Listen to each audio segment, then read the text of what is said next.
Hello everyone. तो आज हम पी ब्लॉक स्टार्ट करने वाले हैं। ठीक है, इनऑर्गेनिक का सेकंड यूनिट। तो अब तक आपने एस ब्लॉक ऑलरेडी पढ़ लिया हुआ है, तो कुछ बेसिक चीज़ें इनऑर्गेनिक केमिस्ट्री में जो हम प्रॉपर्टीज़ पढ़ते हैं, रिएक्शन पढ़ते हैं, उनका आपको आइडिया हो गया है। ठीक है, तो पी ब्लॉक में सबसे पहले हम स्टार्ट करेंगे ग्रुप 13 के साथ, that is boron family. Okay, तो बोरॉन फैमिली स्टार्ट करने से पहले देखते हैं कि पी ब्लॉक में होता क्या क्या है। ठीक है, तो पी ब्लॉक कहां से कहां तक चलता है? ग्रुप 13 से लेके ग्रुप 18 तक। मतलब टोटल इसमें कितने ग्रुप हैं? 6 ग्रुप्स। ठीक है, जैसे ये है 13th, 14th, 15th, 16th, 17th and noble gas family 18th group. तो यहां पे हम बोल सकते हैं कि इसको पी ब्लॉक क्यों कहते हैं। अब याद कीजिए कि एस ब्लॉक को एस ब्लॉक क्यों कहते थे? क्योंकि एस ब्लॉक में जो एलिमेंट्स हैं उनका जो लास्ट इलेक्ट्रॉन था वो एस सबशेल में एंटर करता था। इसीलिए पी ब्लॉक में भी लास्ट इलेक्ट्रॉन जो है, वैलेंस इलेक्ट्रॉन, वो कहां एंटर करता है? पी ऑर्बिटल्स में या पी सबशेल में। ठीक है, तो वैलेंस शेल इलेक्ट्रॉनिक कन्फिगरेशन है इसकी NS2। एस तो भरा हुआ होगा, पी की फीलिंग स्टार्ट होगी तो NP में 1 से लेके 6 इलेक्ट्रॉन भरे जा सकते हैं। ठीक है, तो वैलेंस शेल क्या है? NS2, मतलब S तो ऑलरेडी भर चुका है, अब हम P में एंटर कर रहे हैं। तो P में टोटल 6 इलेक्ट्रॉन की जगह होती है, तो 1 से लेके 6 भरे जा सकते हैं। ठीक है, तो हम बोल सकते हैं कि P block comprises of elements whose last electron enters P orbital. अब देखिए P ब्लॉक का ये डायग्राम यहां पर हमारे पास है, जो डिफरेंट डिफरेंट एलिमेंट्स हैं। ठीक है, अब क्वेश्चन पूछा गया कि why only 6 groups in P block? 6 group क्यों होते हैं? एस ब्लॉक में 2 होते थे, ठीक है, और पी ब्लॉक में 6 हैं, तो क्या इसका रीजन है? तो देखिए, जब पहला एलिमेंट आएगा, जैसे कि मान लीजिए यहां पर हम बात करते हैं बोरॉन की, तो बोरॉन का यहां पर एटॉमिक नंबर क्या है? 5। 5 का मतलब है इसकी इलेक्ट्रॉनिक कन्फिगरेशन लिखेंगे तो 1s2 2s2 2p1। तो देखिए जो लास्ट इलेक्ट्रॉन है वो किस में गया? पी में। कार्बन के लिए लिखेंगे तो वो आ जाएगा 1s2 2s2 2p2। नाइट्रोजन के लिए लिखेंगे तो 1s2 2s2 2p3। तो मतलब लास्ट इलेक्ट्रॉन सिर्फ पी में जा रहा है, और करता करता नाइट्रोजन, ऑक्सीजन, फ्लोरीन, लास्ट में क्या आएगा? नियॉन। तो नियॉन की लिखेंगे तो 1s2 2s2 2p6। तो कितने आ सकते हैं? एक बोरॉन वाली फैमिली होगी जो सारे P1 में होंगे, मतलब S2P1। ठीक है, ये पूरा पूरा जो ग्रुप है ये वो है जिनका लास्ट इलेक्ट्रॉन P में एंटर करता है। सेकंड 14th ग्रुप कौन सा है? जिनका लास्ट इलेक्ट्रॉन P2 होता है। ठीक है, मतलब P का दूसरा इलेक्ट्रॉन है। उसके बाद नाइट्रोजन में 3rd इलेक्ट्रॉन होता है। ठीक है, तो टोटल P ऑर्बिटल में या P सबशेल में 6 इलेक्ट्रॉन्स ही आ सकते हैं। तो पहला इलेक्ट्रॉन 13th में जाएगा, दूसरा इलेक्ट्रॉन 14th में, फिर 15th। ठीक है, इस तरह से करते करते 6 इलेक्ट्रॉन्स भर गए तो 13 से 18 हो गया। अब अगर 7वां इलेक्ट्रॉन आएगा तो वो आगे फिर से S ब्लॉक में चला जाएगा। ठीक है, तो क्योंकि P सबशेल में 6 ही इलेक्ट्रॉन्स की जगह है तो एक एक करके अगर हम भरेंगे तो 6 डिफरेंट ग्रुप्स बनाए जा सकते हैं। ओके, तो यहां पर हो गया। अब देखिए नेक्स्ट, पी ब्लॉक की जो सबसे खासियत क्या है? यह पीरियोडिक टेबल का एक ऐसा ब्लॉक है जिसमें मेटल्स भी मिलते हैं, नॉन मेटल्स भी मिलते हैं और मेटलॉइड्स भी मिलते हैं। एस ब्लॉक आपने पढ़ा, उसमें सिर्फ और सिर्फ मेटल्स हैं। ठीक है, डी ब्लॉक आप पढ़ेंगे उसमें भी मेटल्स और मेटलॉइड्स हैं, पर पी ब्लॉक में मेटल, नॉन मेटल और मेटलॉइड्स तीनों मिलते हैं। और पी ब्लॉक में आपको वेरिएशन बहुत देखने को मिलेगी प्रॉपर्टीज की। जैसे एस ब्लॉक में तो सिंपल था, डाउन द ग्रुप साइज बढ़ रहा है, आयनाइजेशन एनर्जी कम हो रही है। ठीक है, मतलब एक सिंपल ट्रेंड होता था कि डाउन द ग्रुप ये बढ़ता है और ये घटता है।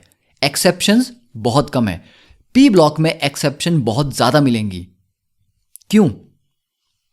उसका रीजन ये है कि पी ब्लॉक में जब आप इसमें हैं, this is the second period, ये है 3rd पीरियड, 4th, तो सेकंड से जब आप 3rd में जाते हैं नीचे तो यहां पर डी सबशेल इंट्रोड्यूस होना स्टार्ट हो जाती है।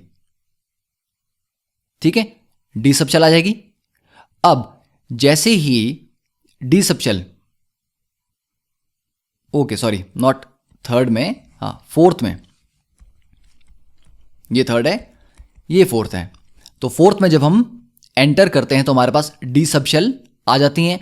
उसके बाद और नीचे जाएंगे तो एफ सबशेल भी आ जाएंगी। तो जैसे जैसे हम डाउन द ग्रुप जाते हैं क्या होता है, डी इलेक्ट्रॉन्स और एफ इलेक्ट्रॉन्स भी आ चुके होते हैं।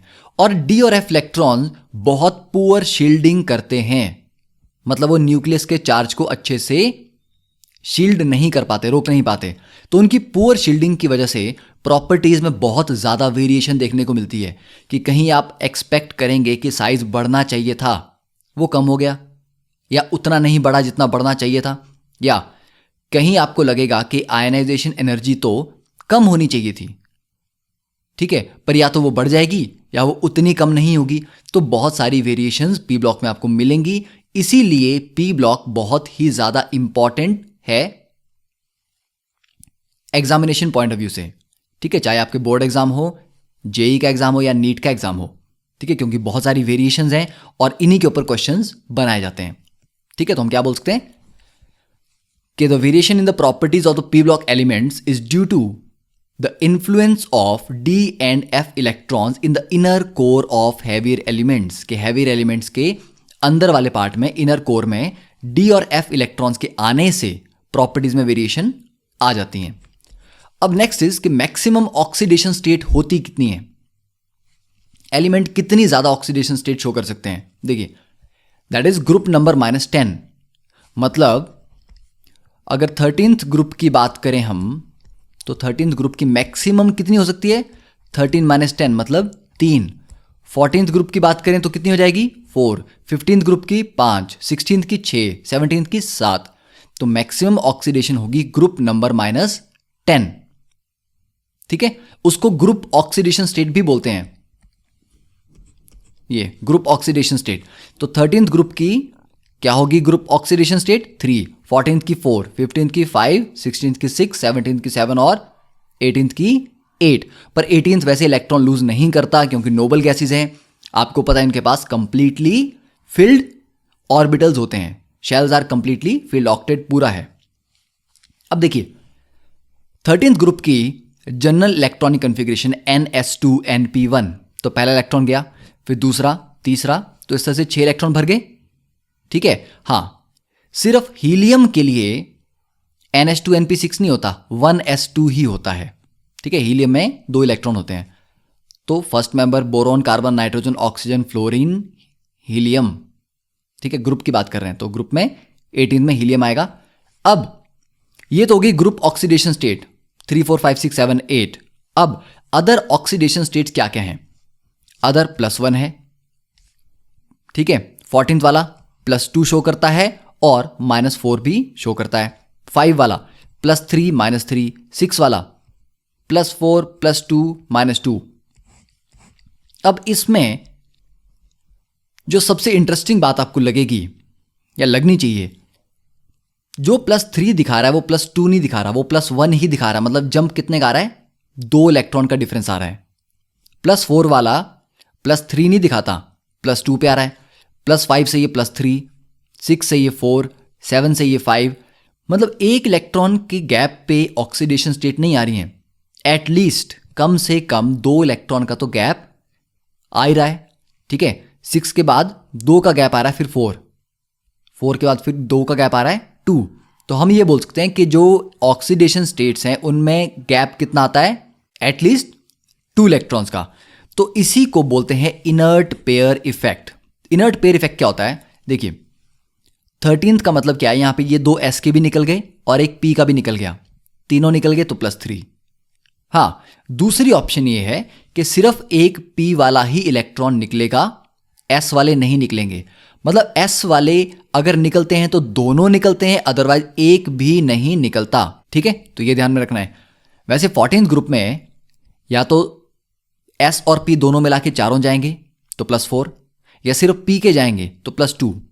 ये नहीं होगा कि p के भी 2 निकाल दिए इलेक्ट्रॉन्स और s से 1 निकाल दिया। ठीक है, तो प्रॉब्लम कहाँ आ रही है कि S या तो पार्टिसिपेट करता है या नहीं करता, तो या तो आपके 4 के 4 होंगे या सीधा 2 कम हो जाएंगे।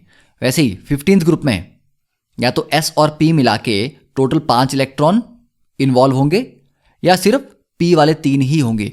तो ये जो इफेक्ट है जहां पर S के इलेक्ट्रॉन पार्टिसिपेट करने से मना कर देते हैं कि हम नहीं जाएंगे बॉन्डिंग में पार्टिसिपेट करने, this reluctance of S subshell electrons to participate in chemical bonding is called inert pair effect.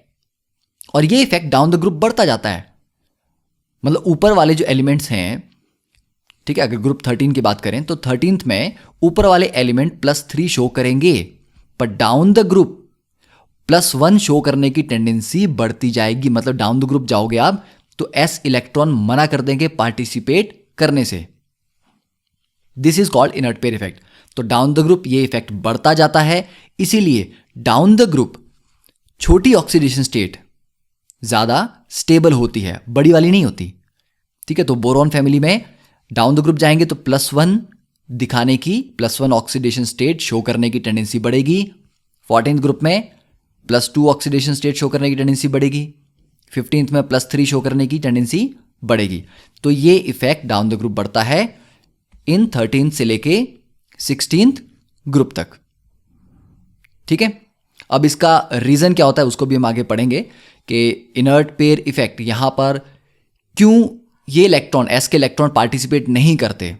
अब देखिए नेक्स्ट इज कि पहला मेंबर जो ग्रुप का होगा, किसी भी ग्रुप का, आप 13, 14, 15, 16, 17 किसी भी ग्रुप की बात करते हैं, तो पहला मेंबर जो होता है ग्रुप का वो जनरली बहुत डिफरेंट बिहेवियर शो करता है, मतलब उसकी प्रॉपर्टीज बाकी मेंबर्स से काफी डिफरेंट होती है। अब इसका रीजन क्या है? इसके मेन 3 फैक्टर्स हैं कि पहला जो मेंबर होगा ग्रुप का वो साइज में कैसा होगा, स्मॉल, तो स्मॉल साइज होगा उसका।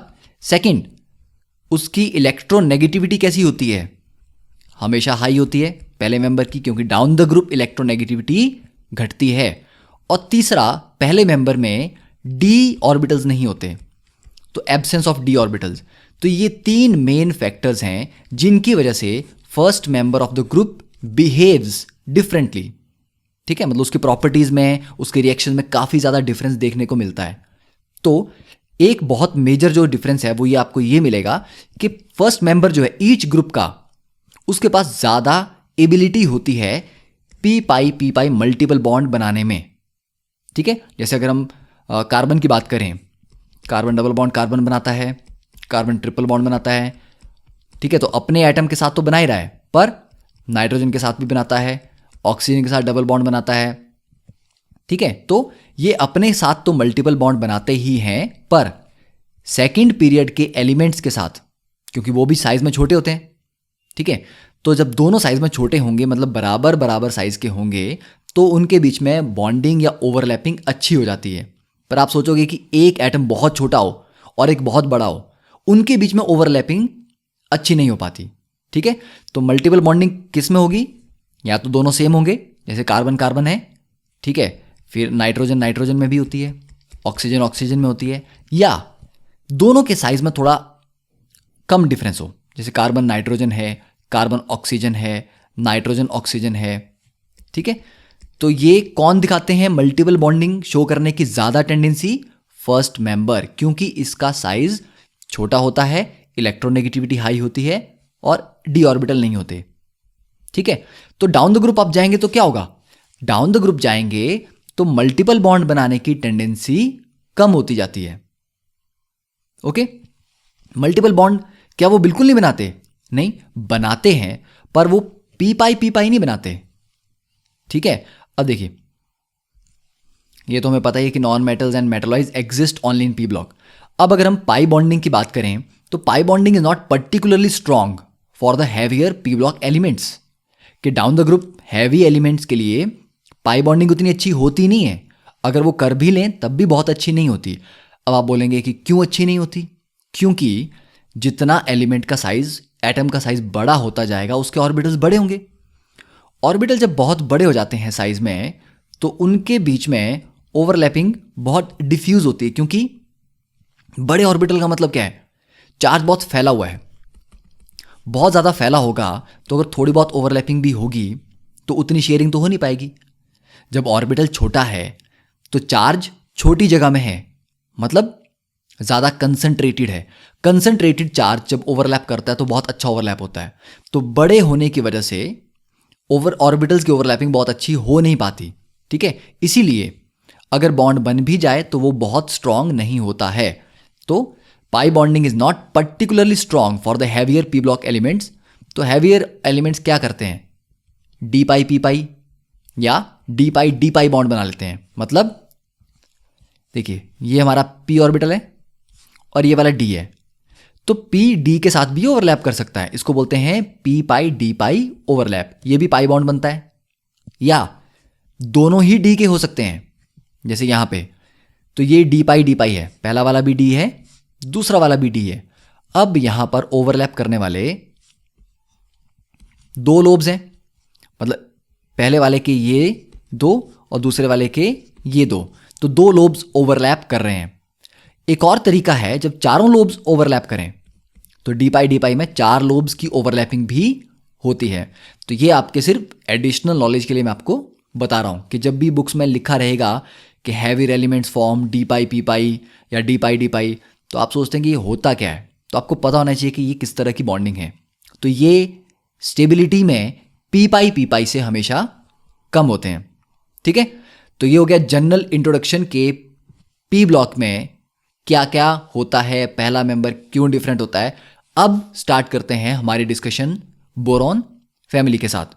देखिए बोरॉन फैमिली की बात करें तो उसमें मेंबर्स कौन कौन हैं, बोरॉन, एल्यूमिनियम, गैलियम, इंडियम और थैलियम, ठीक है। अब एल्यूमिनियम से लेके थैलियम तक ये सभी सिल्वरी वाइट कलर रखते हैं, मतलब एकदम शाइनी अपीयरेंस है इनकी सबकी। तो ये सारे सिल्वरी वाइट सॉफ्ट मेटल्स हैं with low melting point and high conductivity.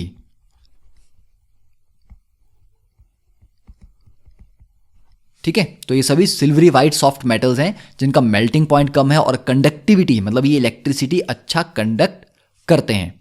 Boron की बात करें तो boron is a non metal. अब देखिए बोरॉन की कुछ खास प्रॉपर्टीज क्या हैं कि इट इज एक्सट्रीमली हार्ड, ठीक है, it is extremely hard, non metal होता है और ये जनरली ब्लैक कलर में मिलता है, ठीक है, मतलब इसकी अपीयरेंस ब्लैक होती है। एल्यूमिनियम की मेन इंपॉर्टेंट पॉइंट्स क्या हैं, it is most abundant metal, ठीक है, कि अगर अबंडेंस देखी जाए कि एटमॉस्फेयर में अर्थ क्रस्ट में सबसे ज़्यादा पाया जाने वाला मेटल कौन सा है तो ये है एल्यूमिनियम। और अगर एलिमेंट्स में देखा जाए, मेटल्स में नहीं, मेटल नॉन मेटल सब में मिला के ओवरऑल देखा जाए तो it is third most abundant, ठीक है, third most abundant element in earth crust, ठीक है। तो अर्थ क्रस्ट में थर्ड मोस्ट अबंडेंट अगर ये है तो पहला और दूसरा कौन है, पहले और दूसरे हैं ऑक्सीजन एंड सिलिकॉन, ठीक है। तो सबसे ज्यादा अर्थ क्रस्ट में क्या मिलता है, ऑक्सीजन। अब आप बोलेंगे ऑक्सीजन कैसे मिलता है अर्थ क्रस्ट में। ऑक्सीजन जरूरी नहीं है कि गैस की फॉर्म में मिले, O2 मिले। आपका जैसे कार्बोनेट है CaCO3, तो O3 है ना उसमें, तो ऑक्साइड्स की प्रेजेंस में हो सकता है, कार्बोनेट्स की फॉर्म में होता है, नाइट्रेट्स हैं, सल्फेट्स हैं, फॉस्फेट्स हैं। किसी भी मॉलिक्यूल में या स्ट्रक्चर में जहां पर भी ऑक्सीजन होगी उसे ऑक्सीजन का सोर्स कहा जाएगा, ठीक है।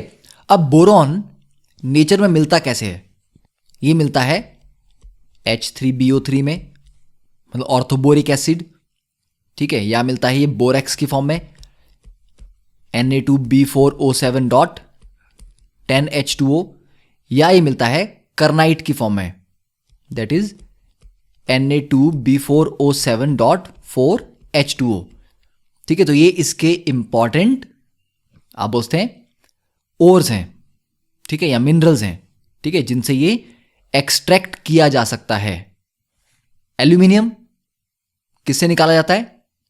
बॉक्साइट से एंड क्रायोलाइट। ठीक है, बॉक्साइट हो गया Al2O3.2H2O एंड क्रायोलाइट हो गया Na3AlF6। ये इन दोनों से एक्सट्रैक्ट किया जाता है, मतलब ये इसके दो इंपॉर्टेंट मिनरल्स हैं। गैलियम, इंडियम और थैलियम के बारे में बात करें तो गैलियम की सबसे अच्छी बात क्या है? इसका मेल्टिंग पॉइंट। इसका मेल्टिंग पॉइंट है 303 केल्विन। अब बताओ मुझे कि 303 केल्विन का डिग्री सेल्सियस में कन्वर्जन कितनी होगी? That is 30 degree Celsius. मतलब गर्मियों में गैलियम लिक्विड स्टेट में मिलेगा। मतलब अगर रूम का टेम्परेचर 30 डिग्री है तो गैलियम सॉलिड में नहीं होगा, लिक्विड स्टेट में हो जाएगा। तो इसका मेल्टिंग पॉइंट बहुत लो है और इसका बॉइलिंग पॉइंट बहुत हाई है। ठीक है, अगर गैलियम का बॉइलिंग पॉइंट देखें, देखिए बॉइलिंग पॉइंट इज 2676 केल्विन। ठीक है, बॉइलिंग पॉइंट बहुत हाई है, मेल्टिंग पॉइंट बहुत लो है। मतलब 303 केल्विन से लेके 2676 केल्विन तक ये किस स्टेट में रहता है? सिर्फ और सिर्फ लिक्विड। इसीलिए ये थर्मोमेट्री में, मतलब टेम्परेचर मेजरमेंट में बहुत इफेक्टिव होता है, क्योंकि बहुत कम से बहुत लार्ज टेम्परेचर की रेंज है इसके पास जिसमें ये सिर्फ लिक्विड ही रहता है। बाकी चीज़ों को अगर आप बहुत गर्म करेंगे तो वो वेपराइज हो जाएंगी। पहली बात, वो मेल्ट बहुत हाई टेम्परेचर पे होंगे अगर कुछ मेटल्स हैं। ठीक है, ये मेल्ट भी बहुत कम होता है, लो टेम्परेचर पे होता है, और बॉयल बहुत ही ज़्यादा हाई पे होता है। तो इतनी लंबी लिक्विड रेंज होने की वजह से इसको थर्मोमेट्री के लिए यूज़ किया जाता है। बाकी इंडियम और थैलियम की कोई खास इंपॉर्टेंस हमें स्टडी अभी नहीं करनी, क्योंकि ये एग्जाम पॉइंट ऑफ व्यू से भी हमारे लिए इंपॉर्टेंट नहीं है। अब नेक्स्ट देखते हैं प्रॉपर्टीज। ठीक है, अब देखिए यहां पर मैंने ये बॉइलिंग पॉइंट रेडियस करा के ये जो ड्रॉ करके रखा है। अब ये हम देखेंगे कि इनमें क्या क्या वेरिएशन होती है। तो उसके पहले आपको ये टेबल अच्छे से समझ आना चाहिए। ये टेबल बहुत इंपॉर्टेंट है। अगर आप इस टेबल को घर पे क्लियरली बहुत डिटेल से समझेंगे तो आपको मैक्सिमम प्रॉपर्टीज समझ आ जाएंगी। तो पहला एटॉमिक नंबर वो तो हमें पता है, 5, 13, 31। ठीक है, मतलब 8, उसके बाद 18, उसका 18 फिर 32, इस तरह से गैप में ये बढ़ते जाते हैं। ठीक है, एटॉमिक मास फिक्स वैल्यूज हैं। इलेक्ट्रॉनिक कन्फिग्रेशन हमने पढ़ ली हैं।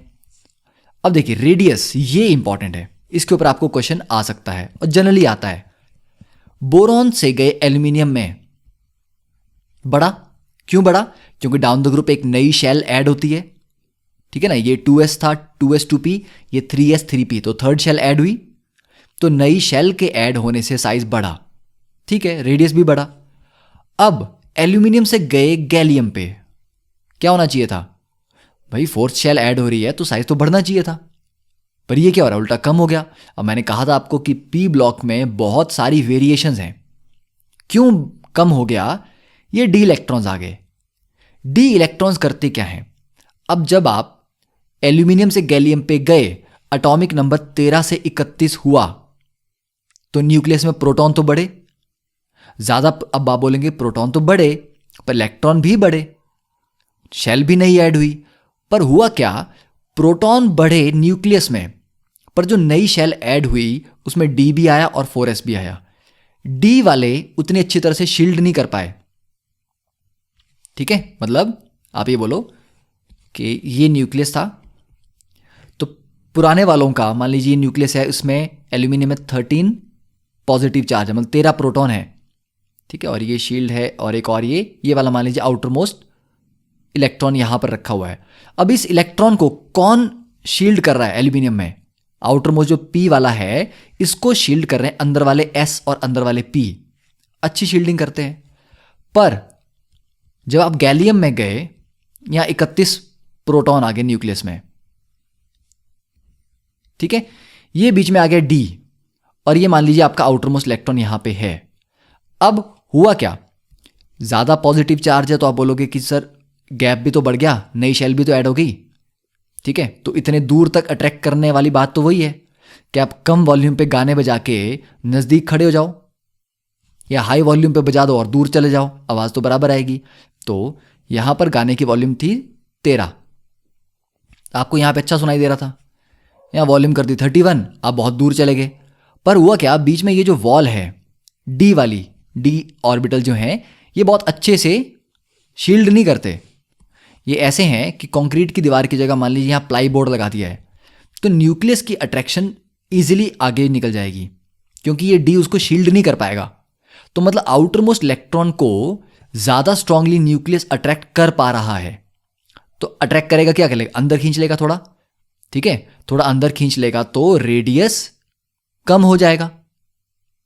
ठीक है, तो हम बोल सकते हैं कि डी इलेक्ट्रॉन्स के आने से उनकी जो पुअर शील्डिंग होती है उसकी वजह से आउटर मोस्ट इलेक्ट्रॉन ज्यादा अट्रैक्टिव फोर्स फील करते हैं। ठीक है, जिनकी वजह से आउटर मोस्ट इलेक्ट्रॉन थोड़ा और अंदर आ जाएगा, जिसकी वजह से साइज कम हो जाएगा। तो ये एक बहुत कॉमन क्वेश्चन एग्जाम्स में कि एल्यूमिनियम और गैलियम में साइज किसका ज़्यादा है, तो पता होना चाहिए कि एल्यूमिनियम का ज़्यादा है, गैलियम का कम है। उसके बाद बढ़ गया, अब बोलेंगे सर यहाँ पे तो देखो डी हैं, देखो गैलियम में भी डी इलेक्ट्रॉन्स हैं, इंडियम में भी हैं, दोनों में बराबर बराबर हो गया ना, मामला बराबर हो गया दोनों का, तो कोई डिफरेंस नहीं है। ठीक है, बढ़ना है तो बढ़ ही रहा है।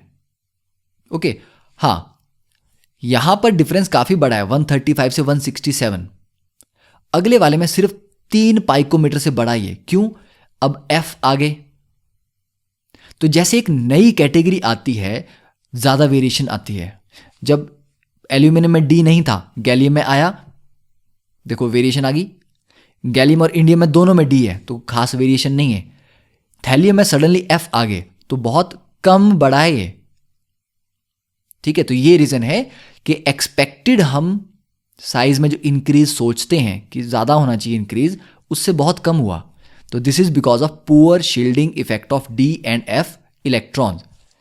फिर आयनिक रेडियस की बात करें, कौन से आयन, M3 पॉजिटिव, मतलब सारे ये एलिमेंट कैटायन बनाए अगर, बोरॉन 3 पॉजिटिव, एल्यूमिनियम 3 पॉजिटिव, इस तरह से, तब उनका रेडियस क्या होगा। तो देखिए तब रेडियस बढ़ ही रहा है, तो आप बोलते हैं कि आयनिक रेडियस बढ़ता ही है, पर जो एटॉमिक रेडियस है वो बढ़ता है फिर कम होता है फिर बढ़ता है। मतलब एल्यूमिनियम और गैलियम के बीच में थोड़ा सा रिवर्स हो जाता है मामला, बाकी सब बढ़ रहा है। ठीक है, तो ये हम सेकंड इसको छोड़ देते हैं। अब देखिए नेक्स्ट इज आयनाइजेशन एंथैल्पी। अब आयनाइजेशन एंथैल्पी क्या होती है, आउटर मोस्ट इलेक्ट्रॉन जो सबसे बाहर है, सबसे लूज जो है पकड़ा हुआ न्यूक्लियस ने, सबसे दूर, उसको निकालने के लिए कितनी एनर्जी चाहिए। बोरॉन में चाहिए 801, एल्यूमिनियम में 577, तो मतलब बोरॉन में काफी ज्यादा चाहिए। उसके बाद बहुत बड़ा जंप आया, बहुत बड़ा डिक्रीज आया। क्यों आया, अब क्योंकि साइज बड़ा हुआ, आप डाउन ग्रुप गए, नई शेल ऐड हुई, साइज बढ़ा, आउटर मोस्ट इलेक्ट्रॉन और दूर हो गया, तो इसलिए उसको निकालना इजी हो गया, तो आयनाइजेशन एनर्जी कम हो गई। पर उसके बाद गैप उतना नहीं आ रहा, 801 से कम हुआ फिर थोड़ा सा बढ़ा। क्यों बढ़ा, ineffective shielding of D electrons. ये गैलियम में जो डी इलेक्ट्रॉन्स आए वो शील्ड नहीं कर पाए, तो न्यूक्लियस अब अच्छे से इजीली आउटर मोस्ट इलेक्ट्रॉन को स्ट्रांगली खींच पा रहा है। ज़्यादा जोर से खींच के रखेगा तो आपको निकालना मुश्किल हो जाएगा, तो इसलिए आयनाइजेशन एनर्जी जो कि घटनी चाहिए थी वो बढ़ गई। उसके बाद क्या हुआ, यहां पे फिर घट ही रही है, मतलब नॉर्मल जो होना चाहिए वो हो रहा है। उसके बाद फिर से बढ़ गई। तो देखो कब कब समस्या आई है, जब आपके पास नया कोई इलेक्ट्रॉन इंट्रोड्यूस हुआ है, यहां पर डी इंट्रोड्यूस हुए तो बढ़ गया, फिर डी ही चल रहे हैं तो कोई प्रॉब्लम नहीं है, फिर एफ आ गया तो फिर से बढ़ गया। ठीक है, तो आप ये बोलते हो पहले डिक्रीज, फिर मतलब डाउन, फिर अप, फिर डाउन, फिर अप। तो इसको अब एक हम फनी इफेक्ट बोल सकते हैं, डूडू इफेक्ट। ठीक है, तो आप बोलते हो कि आयनाइजेशन एनर्जी कैसे चलती है, डाउन अप, कम हुई फिर बढ़ी, फिर कम हुई फिर बढ़ी। ठीक है, सेकंड आयनाइजेशन एनर्जी मतलब दूसरा इलेक्ट्रॉन निकालना है तो तब भी वही है, डाउन अप, फिर डाउन फिर अप। तीसरी में भी, तो तीनों में डूडू इफेक्ट काम करता है।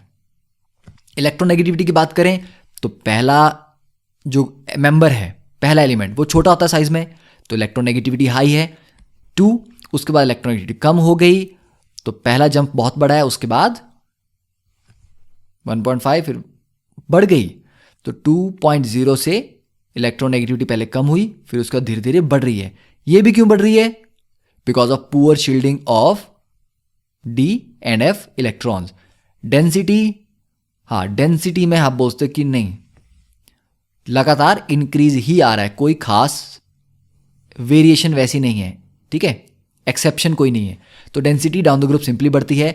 मेल्टिंग पॉइंट, हाँ मेल्टिंग पॉइंट का बहुत डिफरेंस है। बोरॉन का बहुत ज़्यादा हाई है 2500, एल्यूमिनियम का बहुत कम है उसके कंपैरिजन में 933, गैलियम का तो फिर बहुत ही ज़्यादा कम है, फिर बढ़ रहा है। तो पहले डिक्रीज करता है गैलियम तक, फिर इंक्रीज करता है। इसका रीज़न क्या है? मेल्टिंग पॉइंट का इससे कोई फर्क नहीं पड़ता कि आप ग्रुप में नीचे जा रहे हो या ग्रुप में ऊपर जा रहे हो। मेल्टिंग पॉइंट होता है सॉलिड के लिए, आप सॉलिड को मेल्ट कर रहे हो। अब सॉलिड में उसका स्ट्रक्चर कितना अच्छा है, एटम्स एक दूसरे के साथ कितने स्ट्रांगली जुड़े हुए हैं, इस पे डिपेंड करेगा। बोरॉन का इतना हाई मेल्टिंग पॉइंट है क्योंकि बोरॉन का स्ट्रक्चर जो होता है उसमें 12 बोरॉन के एटम्स आपस में कनेक्टेड होते हैं, ठीक है, जिसको हम बोलते हैं B12 आइकोसाहिड्रन, ठीक है। उस आइकोसाहिड्रन स्ट्रक्चर की वजह से बोरॉन इतने स्ट्रांगली बॉन्डिंग में होती है कि उसको मेल्ट करना, उस बॉन्डिंग को तोड़ना मुश्किल होता है। एल्यूमिनियम सिंपल मेटल है, तो उसके बीच में क्या कौन सी बॉन्डिंग होगी? Metallic bonding. तो मेटेलिक बॉन्डिंग बहुत ज़्यादा स्ट्रांग नहीं होती।